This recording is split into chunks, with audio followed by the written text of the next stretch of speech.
Hello everyone, my name is Brittany Gaffney and I work on the Model Schools team at the RIC. And today we are going to be discussing the idea of a paperless classroom, some ways that we can do paperless grading and give feedback paperless as well. And below on my slides I have my contact information as well, so that'll be popping up throughout too. So let's go ahead and get started. So today's objectives. First, we'll be looking at the quick basics of Google Classroom. Thank you to those who filled out the survey that I sent out. Some of you are using Google Classroom and some of you aren't, so I wanted to give just a really quick overview. Then we'll head into Google Forms for assignments and assessments, and kind of a mixed review there too. Some of us are using Google Forms, some of us are not. And then we'll be heading into Google Docs and Slides and how we can use those for assignments and assessments. And then lastly, we'll be talking about that paperless feedback option. Live comments right there with students, comment banks, and as well as using Google Keep. And before I move on, I just want to make sure that I am mentioning our chat feature. So my teammate Kristen Spinella is working the chat and she's right next to me. So for attendance purposes, if you could just say hello quick with your name, that'll be very helpful. And then if you have any questions, concerns, comments throughout the webinar, please type it right there in the chat and she will relay those to me or answer the best she can. All right, so heading into the Google Classroom basics.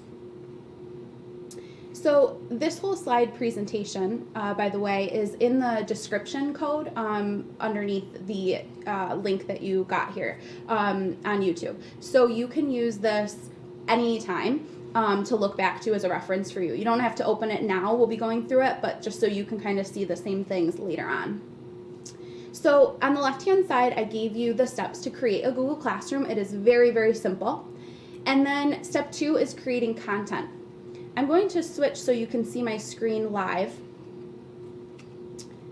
And I have a demo class here. So when you hit that create button after you make your class, you'll see all of the different things that you can put into your Google Classroom.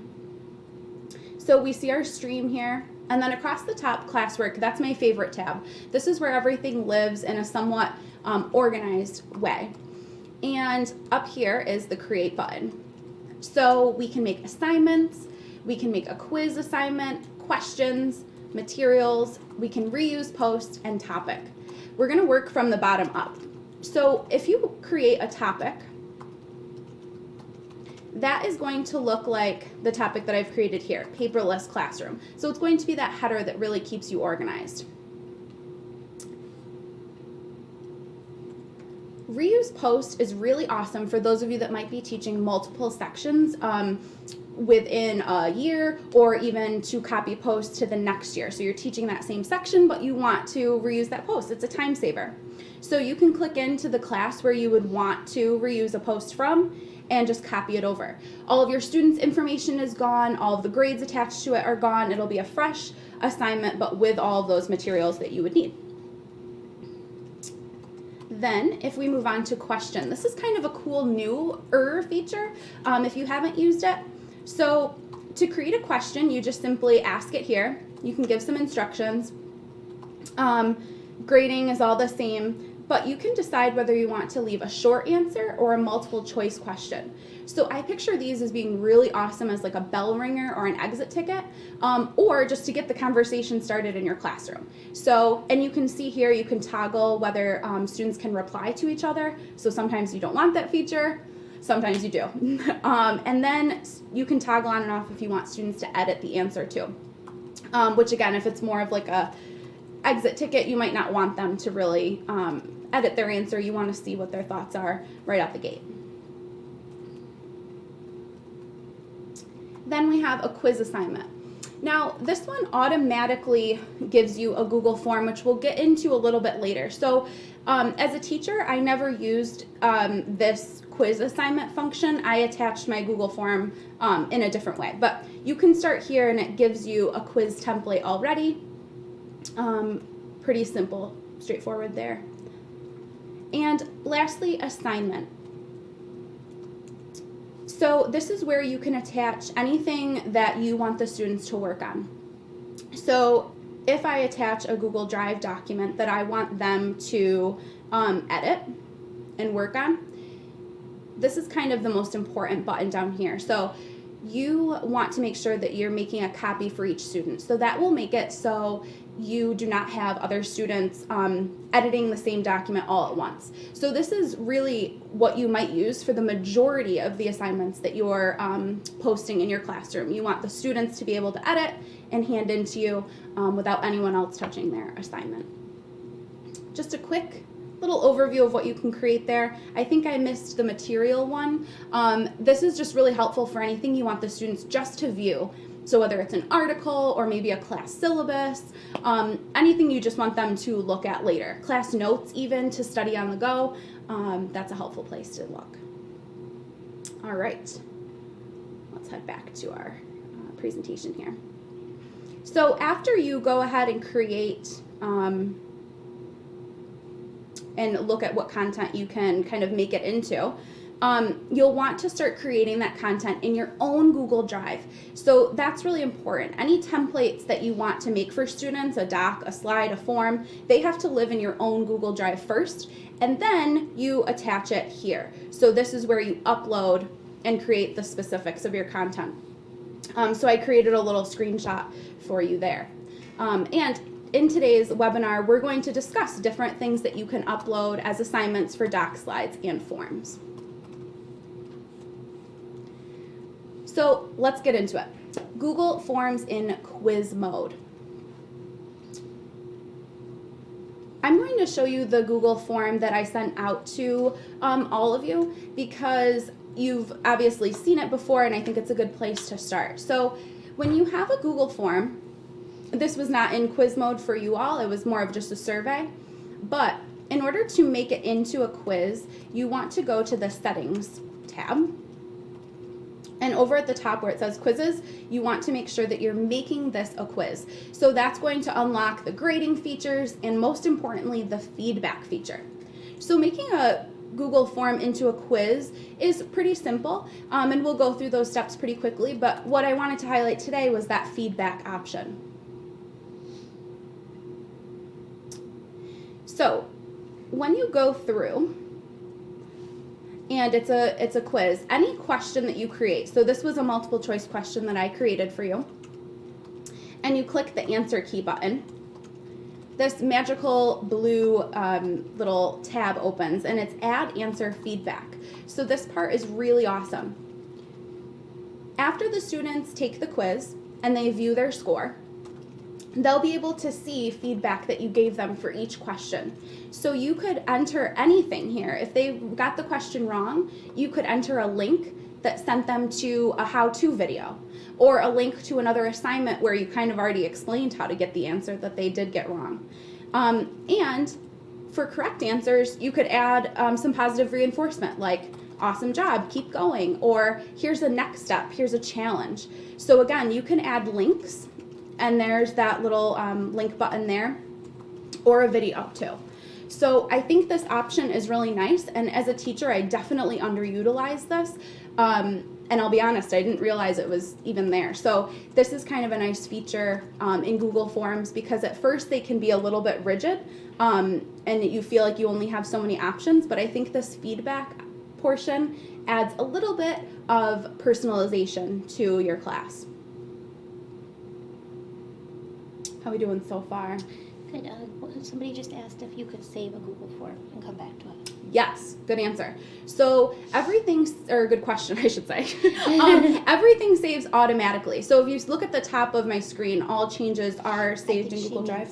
A student, like if a student's filling out a form. Oh, sorry. Unfortunately not. Students cannot save their work in a Google form, which is really unfortunate. So when you're making these as quizzes, we do have to be cognizant of that time factor. I ran into that issue as well. We had 40-minute class periods, so I really tried to fit in my form in that time. That's an excellent question. Thank you. Sorry, I misinterpreted that. So with Google Forms, that feedback option is really awesome. So another cool feature of Google Forms, which we don't have a ton of time to get into today, is the idea of branching. So branching a Google form adds that extra piece of differentiation and feedback. And maybe some of you have heard about it. So I actually branched the survey that I gave you. So if you notice, let's go back. So everyone saw this question here. What is your current educational role? So everyone answered that. Then I asked, are you currently using Google Classroom? So if you said yes, I sent you to section 2. So you received different questions because you are using Google Classroom. Because why, if you're not using Google Classroom, why would you want to talk or answer any more questions about it? So if you answered no, I sent you to a different section. And so this is awesome. This is really cool. And you'll do that by adding a section. So here, yes, I am using Google Classroom, and the question that went with it. So it kind of takes some organizational pieces. I started on just a scrap sheet of paper, not super techy, and just kind of wrote out where I wanted this form to go, and then I made it right live within this Google form. So branching is really, really awesome for that differentiation piece. If we go back to the slide presentation, you have access to the speaker notes here at the bottom of the screen. That's why it's not in present mode right now. Because this is an article from Shake Up Learning by Kelsey Bell, and she kind of breaks down how to do branching, since we don't have enough time to talk about it today. But if you're one of those advanced users that's ready to take Google Forms to the next level, I really suggest using branching because it's an awesome, awesome feature. So, any other questions about Google Forms? Anything? Okay. No. All right. So again, just make sure that quiz is in, make sure that Google form is in quiz mode. So that is one way so far to make your classroom paperless, right? Instead of making all of those copies and quizzes, this will be one great way to make it digital. And the bonus, if it's all multiple choice, it grades itself. But that has not been the case yet for short response. But just one kind of quick, easy way to get paperless. Moving on to Google Docs, creating assignments with Google Docs. Now, almost all of you in the survey had said you've done something with a Google Doc and a Google Slide before. So I wanted to kind of hopefully kick this up a notch with 2 options that maybe you haven't tried out yet to kick your Google Docs up a notch as assignments or assessments for your students. I'm going to go a little backwards here. I'm going to start on the right-hand side of the screen.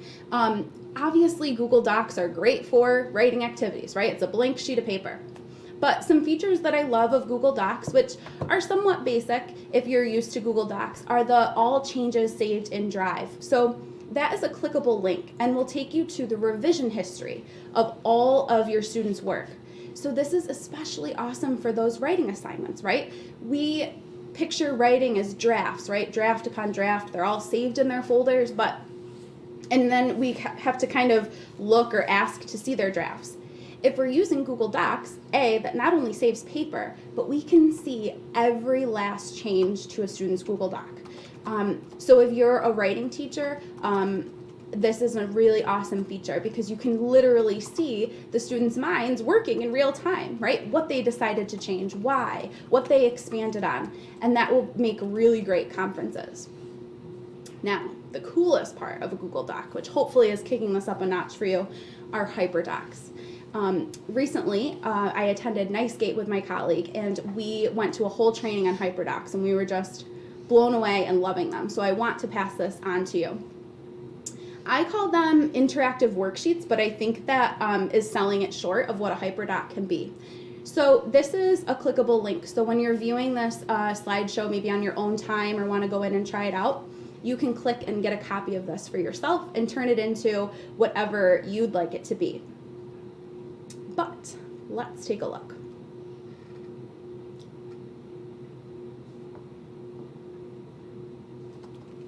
Now, hyperdocs can be even a lesson plan for you, but this is an example. I did not create this. I passed this along because it was so awesome, of a hyperdoc activity. So basically, this looks really fancy, right? But this is a table. So they inserted a table, okay? And that's how they created kind of this nice layout design. I love tables in Google Docs because it keeps everything really organized. So it kind of goes step by step. So first we want students to watch this video. So this is a hyperlink for students to go in and watch the video. And then right next to it is a place for them to respond to that. So a hyperdoc does just that. It includes hyperlinks all in one place to get students where they need to go on their own. So it's kind of like a self-paced activity. So when they watch the video, then they can respond. Then they go on to the next step. And there's a bunch of different links and a bunch of different discussion questions. So this doesn't have to look exactly like your first hyperdoc. You can kind of take the idea and run with it. But I thought this was a really good example to start with, right? Creating that idea of a table and then inserting your links and questions that go along with it. It's perfect for those self-guided, even inquiry-based-esque lessons where you don't have to be right next to that student or giving direct instruction in front of the class the whole time. Some other fancy features, they got this background nice and pretty blue. So that is just a fill feature. They added some cool clip art, things like that. So you can make it as fancy as you'd like. And this document also gives a good outline of what hyperdocs are. So I wanted to share a way that you can kick this up a notch. And if you wanted students to go ahead and edit this and share it in Google Classroom, you would just make sure, I'm going to go back to my first slide, that you make sure that this assignment is a copy for each student. So you would go ahead and attach your original that you made in your drive and then make sure each student gets a copy. How are we doing on Google Docs? Any ideas? One person was asking if it would help to see the plagiarism. So I think she's thinking, would it help cut down on plagiarism if students plagiarize? Yes, so something that I didn't mention, but I can definitely go back. When you are assigning classwork, there is an originality report. So if you check that box, it will, Google will kind of scan the document for originality report, so plagiarism. So you can turn that feature on and off. I'd say just be careful, your first time using it, just like anything like turnitin.com, things like that. I have not used the originality report, so I'm not sure how robust the system is compared to a software like turnitin.com. But it's definitely a good place to start, and it's awesome that Google has started building those right into the system. She also asked if you could go over the actual video into the box one more time. Video, into the hyperdoc? I believe so, yes. Okay. So, so good question. So I'm going to test it out just in the box right here. So if I find a link that I like, so hopefully you can see my screen because I'm going to show you how that works. So let's say I go to YouTube and I find a video that I like. So let's do the Know Before series, right? that's a really good one for everyone to watch. I just copied this link. So you can right click, you can do Control-C, copy the link. Head back over to your hyperdoc where you'd like it. And if you do a two-finger click or a right click, you'll find this link option. So you'll copy and paste the link here, and then your text can say whatever you want it to be. So for instance, in this hyperdoc, it says watch this link or watch this video. So watch this video. And when you hit apply, it'll come in right like a little hyperdoc. Now there are probably a million ways you can find that link feature. So I did it by right clicking and link, but you can also go to insert, maybe not in a table. I lied. Yep. So go with a right click and then you can put the link wherever you want it to go. And can you just show how like, for example, the kid president video, Oh, how yeah. it's showing up. Can Oh, you yeah. just do that just in case that's what she meant to? Yeah, sure. So this is just a picture. So she took a screenshot. Now, depending on what type of computer you have, your shortcuts and screenshots and ways to do that will vary. But let's say I wanted to take a clip, okay, a little snapshot of the video. I would take a screenshot, and mine is Control Alt 4. And it'll give me that screenshot. Mine pops up here. If you're on a Chromebook, it'll show up in the downloads, but it's very similar. And I will just save to clipboard, or your option might say copy. And then I'll come back to my HyperDoc and do a Control V, and it pops up just like that. And a little trick of the trade, and I am a tech person, but I wrap text is the way to go, usually. But if that isn't pretty, then you can pick it and kind of move where you want it to be. But that inserts it right there. Thank you. Yeah.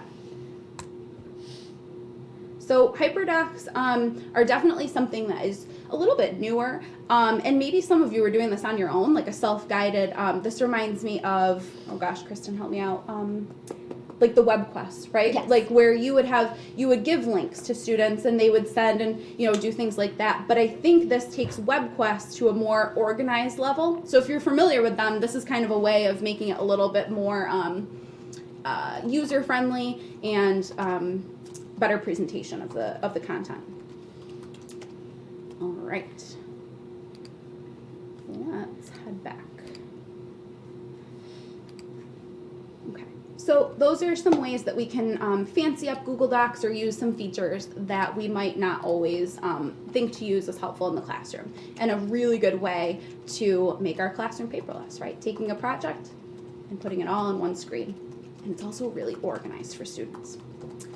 All right, moving on to Google Slides. Now, this is my own personal plug.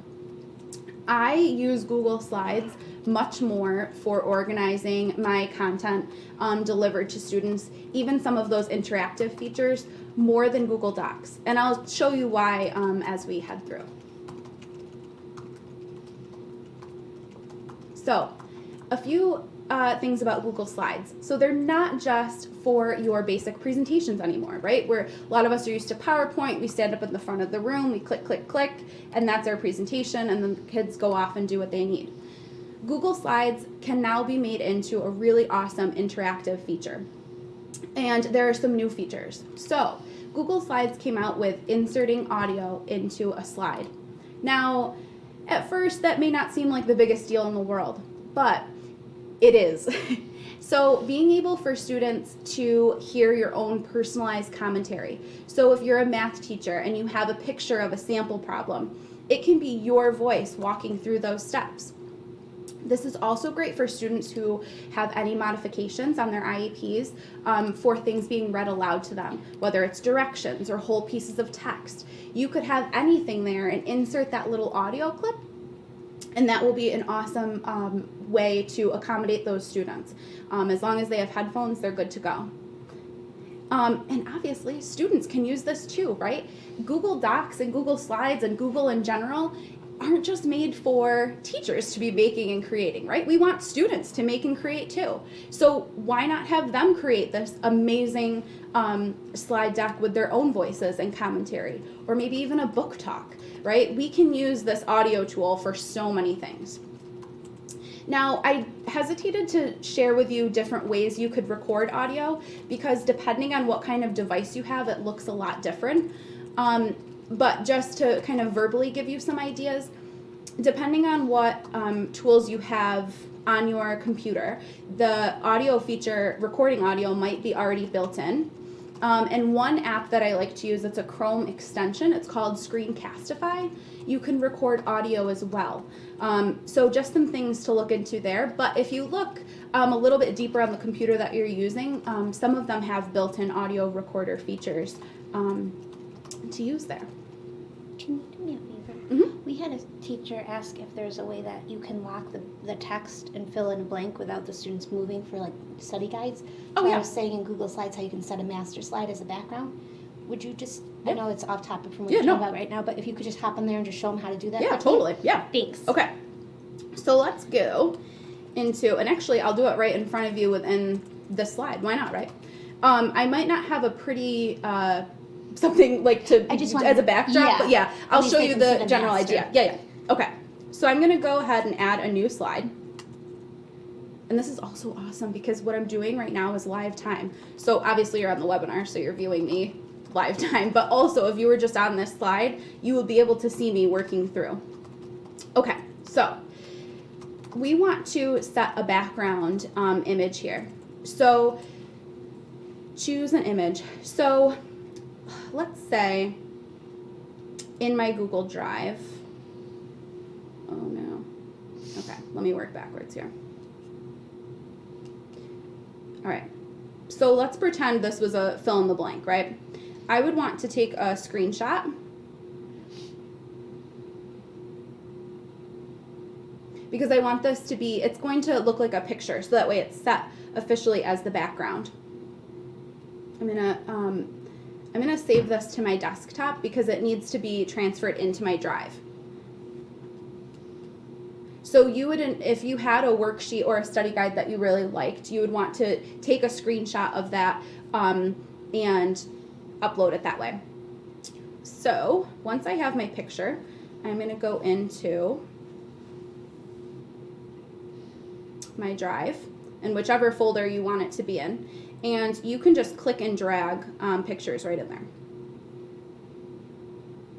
Okay, so now the backdrop, the picture of my study guide, whatever you would like to be locked there is there.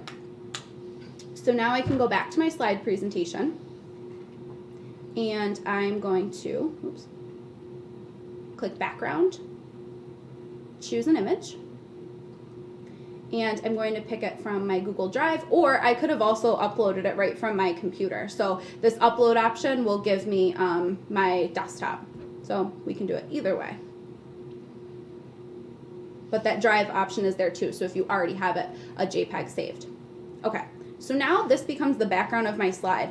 I'm touching things, I'm clicking things, and notice nothing is happening. This was back when I took my screenshot, so ignore that for right now. Okay, so now students could create a text box, so right up at the top there, and make that text box for them to fill in the blank. Cool? Can you also show them where to find the master slide in case they want to create their own under view? Yep. Help That me way. out. View and then master, Got it. and then this slide right here. I'm sorry, my arm's gonna be. Yep. Nope, that's okay. And then if they create the background there, it can't change either. Perfect. Yep. So master slide is a good option too. And look at that, I just learned something new. No, that's perfect. That's perfect. It's right inside. So yeah, if you wanted to create something new, that's where to go. And then if you already had a study guide that you've been using for years but have been making so many copies of that it's started to turn gray, then you can take a nice screenshot of that and be on your way. Okay, thank you. Yippers. All right. I'm glad that you're asking questions and that we're making this like responsive because the survey helped me kind of tweak where I was going with this. But your questions and your responses are really helpful. All right. So. Back on task. No, that's all on task. It's what we're looking for, right? That's an awesome question. So we talked about the audio feature. We talked about that master slide. And this is my favorite part of Google Slides, and that's the idea of the interactive notebook page, or an interactive worksheet, depending on how you'd like to call it. Now, this idea is not mine. It's probably not even originally Matt Miller's, but he's the one where I got these resources from. So it's the idea of taking a slide and making it manipulative. So turning your basic worksheet into something a little bit more engaging, and most importantly, no paper. This is going to be something that you're probably going to want to come back to even after this is over if you like this idea. This page setup is important. So notice how my screen is landscape right now. Our typical worksheet is portrait mode. So if you go to File, Page Setup in Google Slides, if you set it to these dimensions, right, your typical sheet of paper, it'll turn your landscape slide into portrait. So making it look like a typical worksheet gives you a little bit more workspace too. This is also a clickable link. So you will have access to take these templates and make them your own, which I have done as well. So feel free to click that link either along with me or after the fact. I'm going to take you in now to show you. When you click the link, it's going to prompt you to use this template, and it'll automatically make this a copy of your own.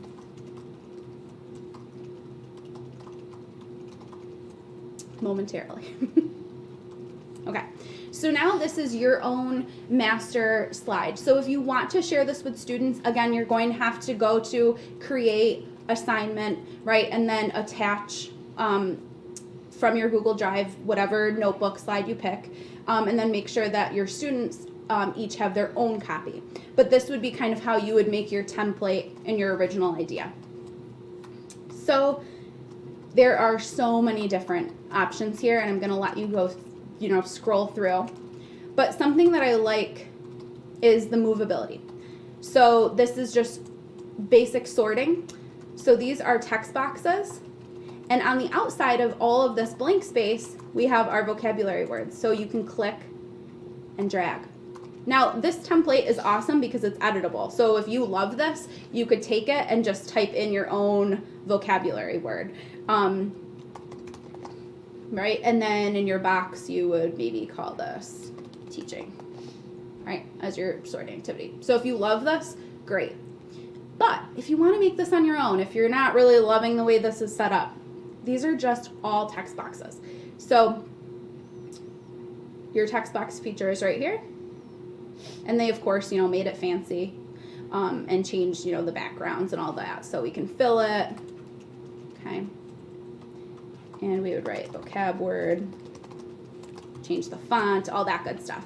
But it's all so movable, okay? And when you're assigning this in Google Classroom, so once the students have their own copy and they drag everything over, they're done with the assignment.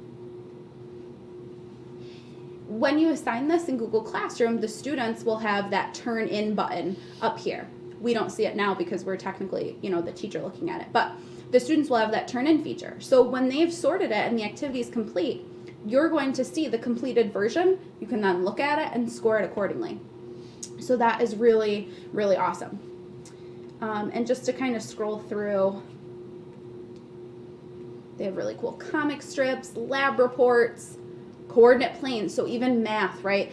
Our math teachers, and I taught math too, we're always hesitant to go paperless because students' handwriting on the, using the mouse pad is tricky, or the touch screen isn't perfect, right? Nothing beats paper and pencil when it comes to math, I'm gonna be honest, right?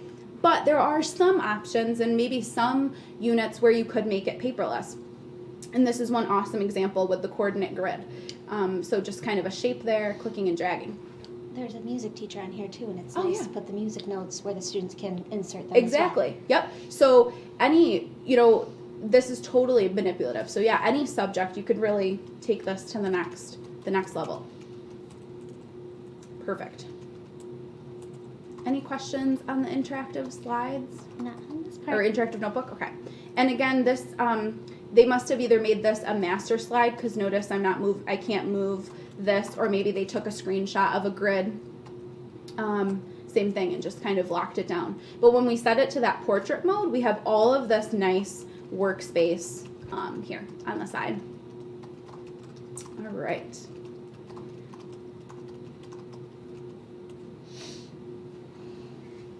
Okay.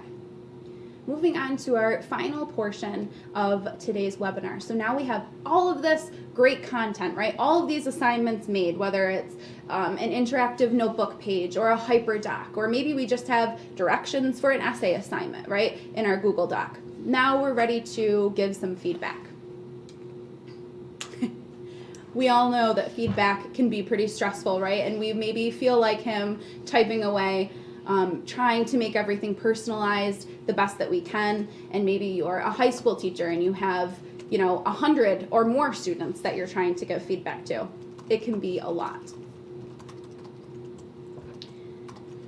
So if you decide to use Google Docs or Google Slides, the first option for feedback is just that live comment feature. So as students are working, you can see all of their work in real time and give them feedback, which I noticed some of you may have been doing.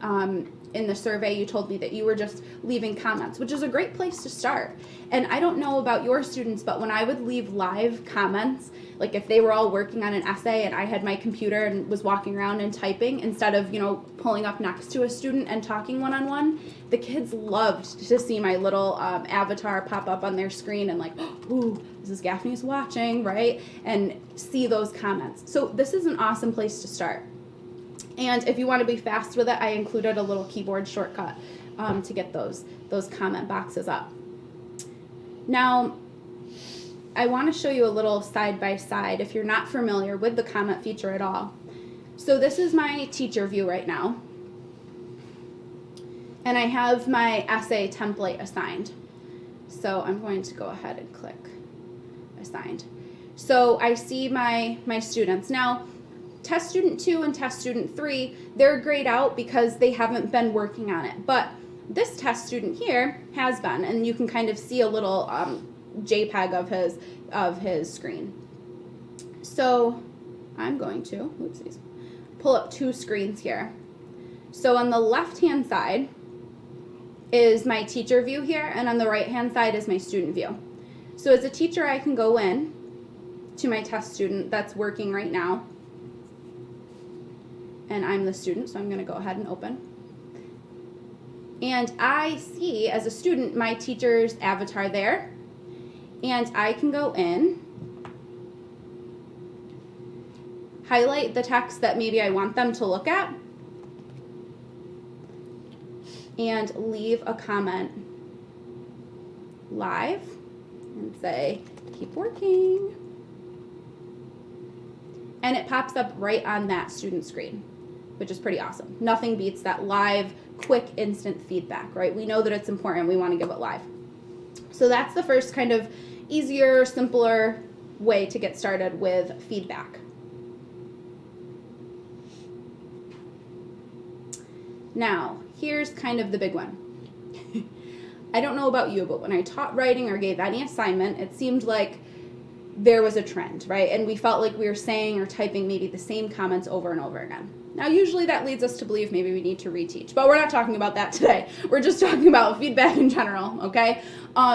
We want a quick and easy way to get that feedback to students, but also make it, a little personal and not seem like, oh, I have 50 more to do, and I'm just saying capitals, punctuation, right? That's not fun. Kids don't know what that means.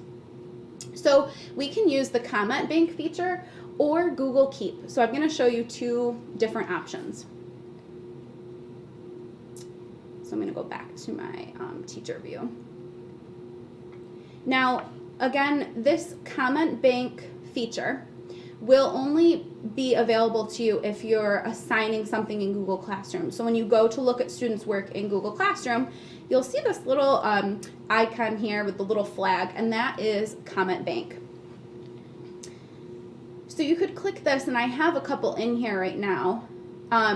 So the first one, reread your work to be sure it makes sense. Don't forget your punctuation and capitalization, just a couple that I came off with that, always seem to be happening. And I added those by just clicking Add to Bank. And you can go ahead and type whatever you see fitting for your assignments. And they'll all save right there. So now if I go back over and I highlight a student's work and I want to use something from my comment bank, if I start with the hashtag symbol or the number sign symbol, everything in my comment bank will start to come up. So I can very easily click kind of a canned and leave it right for that student and submit that comment. So comment banks are really awesome, and it shows up live again for that student. So you could go through and make some right off the bat as far as like grammar and things like that. All those things come up, but then per assignment you could decide, okay, I feel like this might be happening, or I see this happening a lot, and kind of save as you work through, and they'll stay there. Any questions so far or suggestions? Okay. All right. Now, the other option is Google Keep. Now, I wish that Google Keep was a little bit more integrated with the Google Classroom part, and let me show you what I mean. So when I am on my HyperDoc, right, that's in my own drive, or this presentation that's in my own drive, do you notice here my little Google Keep icon is right along the side? When I go to Google Classroom and I look at a student's work, my Google Keep is gone. And that is unfortunate. But a way to kind of get that back is, if I go back up to just my basic file information, and I make this screen bigger and kind of put it into a new tab, the student's work, I'm grading it, my Google Keep is back. Now, Google Keep is really awesome for more fun comments to leave for students. So in my Google Keep, I've created notes. So this note has a title and then also like a body to it, so some more information. So this is a nice link to quotations. So let's say a student is struggling with that and I want to give them that resource. I can click, oops, and drag it right into their file. Now, a nice place to put some of these comments, since they're a little bit longer, is in maybe the footer of someone's work. So if you drag it right into the footer, it'll stay there and won't, or shouldn't. Come on. Oh man, it's giving me a hard time today. Okay, well, another option, if you can't click and drag, you can just do a copy and paste.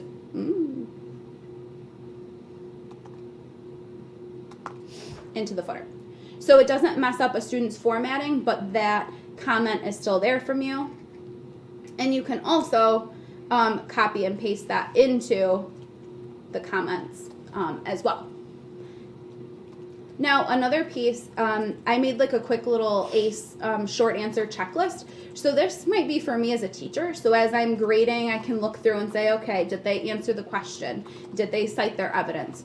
But I could also use this as a reminder, right? Oh, they didn't answer the question. So you could take any kind of rubric that you have, if it's just written, and copy and paste it that way and send it right in. But since these are all typed, you could also save these right in your comment bank.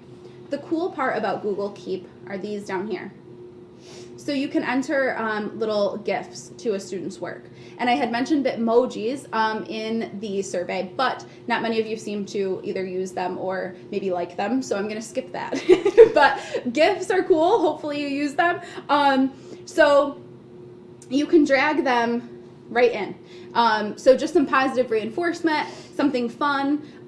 You know, GIFs aren't always educationally appropriate, but some of these I found. If you go to giphy.com, there's a bunch and you can save them and turn them into a note. So just kind of some fun ways that you can add feedback. Google Keep isn't as easy since we have to kind of pull it out of that separate window, but it's an option that's there for you, and maybe someday they'll connect and meet. But I really love this comment bank feature. I think it'll save oodles of time when it comes to leaving that feedback there.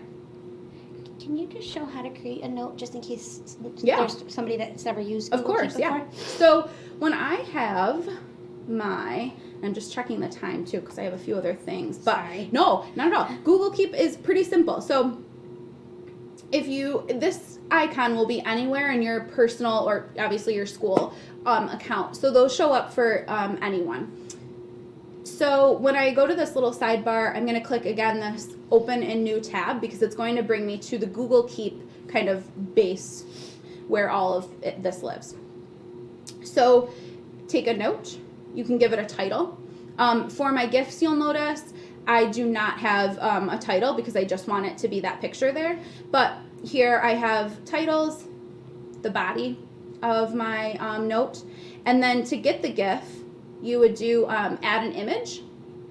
And I saved them, as you can see, to my desktop for today, and you can go ahead and click it. And it'll show up there. That way if they've never used it before. Yeah, no, totally. Yeah. Yep.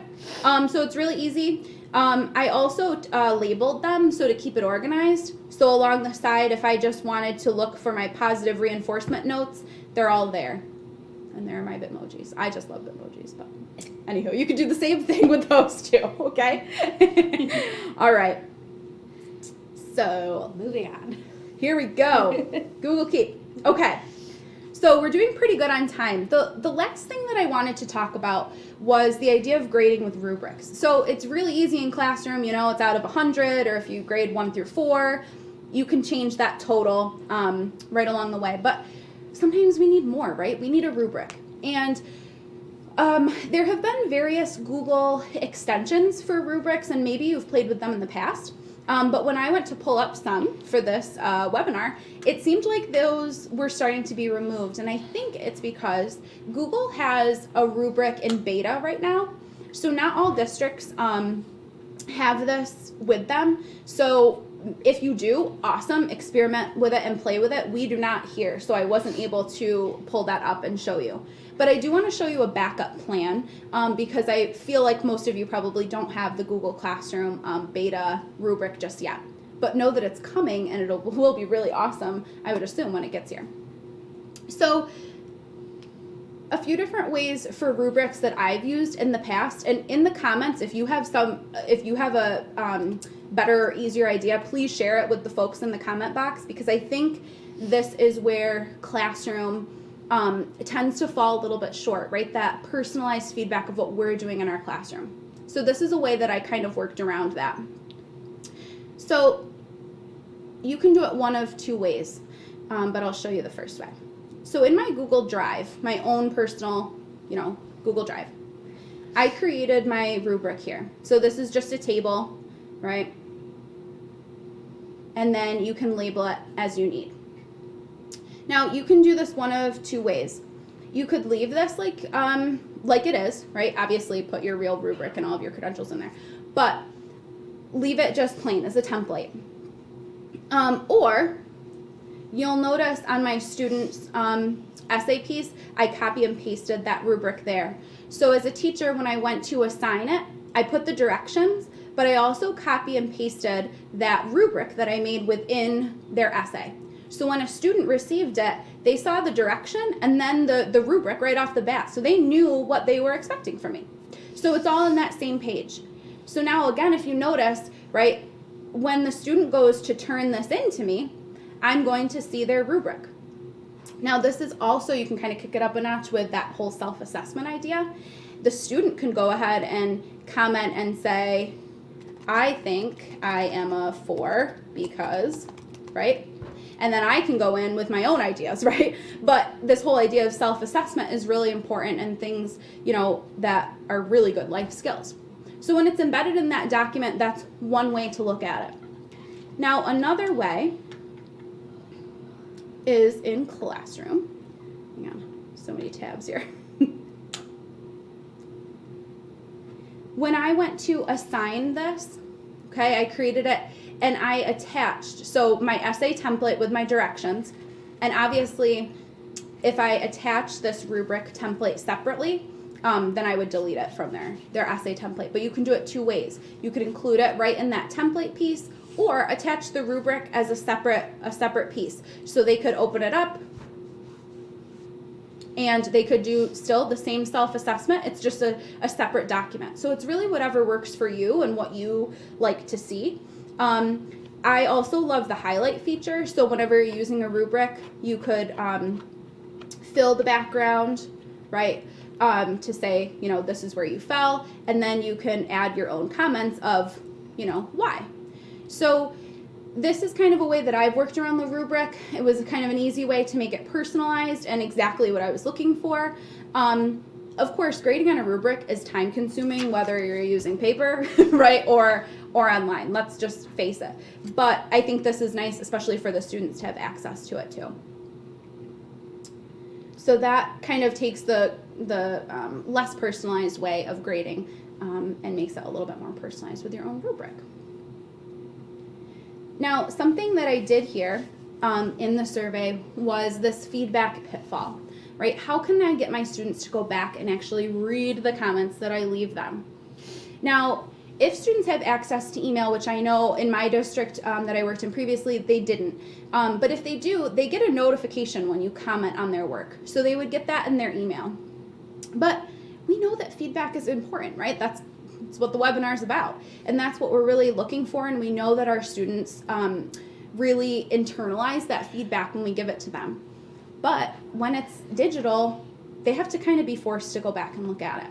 So my suggestion to that when I heard this in the survey was to maybe carve out the first 5 minutes of class as a bell ringer and have it up, on your smartboard. Come in, take the first 5 minutes. I've left feedback for all of you. Or, let's be honest, did you look at all 20 or 100 within that night? Maybe not, right? But maybe you got to the first 5. You could say, hey, numbers 1 through 5, or the last names of, check your comments. Just the first 5 minutes. I know our time is super precious. I had 40 minutes to teach reading, 40 minutes to teach writing. And I wanted all of those minutes. But if we can give up those minutes to show the students that our feedback is important, right? That's our way of showing our feedback is important, right? The students need to see it, and we took the time to do it, so let's give them the time to really look at it. But I kind of want to hear from you in the chat. And I know Kristen's been typing away, so I'm glad that it's lively. But do you have any thoughts of how you've maybe gotten your students to go back and look, or maybe you think my suggestion is awful and have a better one? Just maybe use this chat just for a second to maybe give some feedback. I'll give you a minute on your thoughts.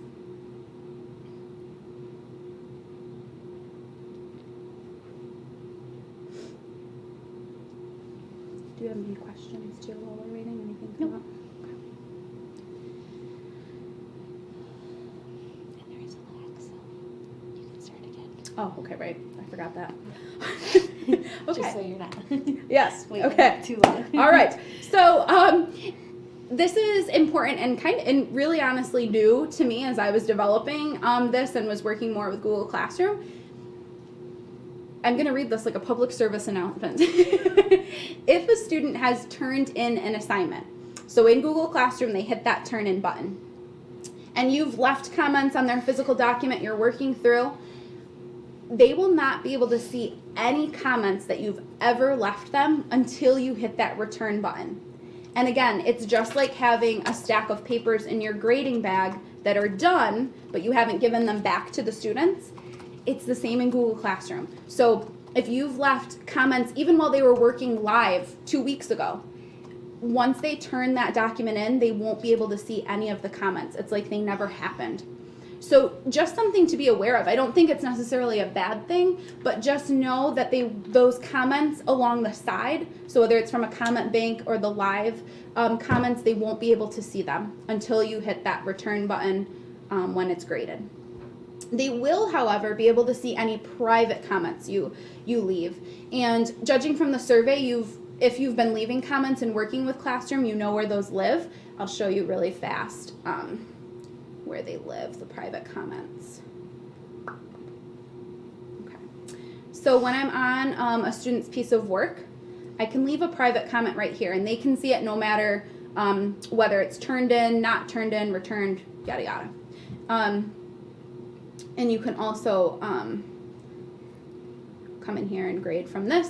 And with the student, that private comment is all the way down there too. So if you forgot when you were looking at their paper the first time, you have a second chance to not only grade them, but leave that private comment there.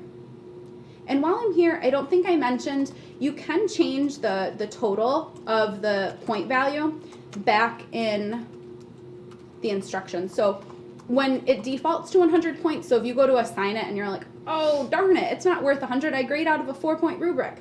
You can edit that and change the points to 4 or whatever you want them to be. You can also make it ungraded too. I'm sure you know that fact, but I just thought while we're on the grading topic that I'd cover it. All right.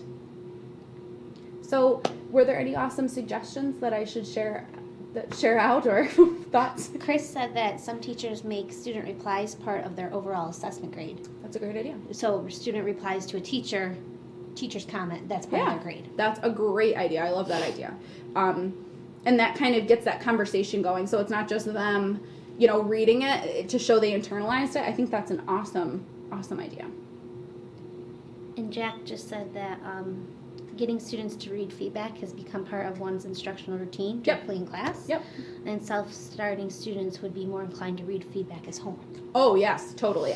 Believe me, I'm sure you have students that are like, hey, did you get a chance to leave comments, right? Once you kind of start that, they will go on at midnight and expect to see a fully graded paper with all of these great comments. So yeah, that's true. I think just kind of building that culture, and the more you use Google Classroom and they realize they have all of this access, right, to their work, it'll really be great. So if there's not any other questions, I think we're right on time. We have a couple minutes if you do have questions, but thank you so much. I feel like we covered a lot of ground, but I just hope that maybe you can make a small piece of creating a classroom, and maybe even trying to, post your first assignment and see how that goes. And then if you're ready to kick it up a notch, I hope I provided you with some, maybe hopefully new ideas to make your assignments even more powerful and engaging to students. And don't forget that feedback, right? It's important. So I hope that I provided you with some great opportunities and ways that we can keep providing those feedbacks to students. So thank you again. My information is on my last slide, and it's also right underneath me now. I think, yeah, right here. So bgaffney@moaric.org. Feel free to reach out if you have any types of questions, but Google specifically, I'm here to help, and I wish you the best of luck and happy holidays.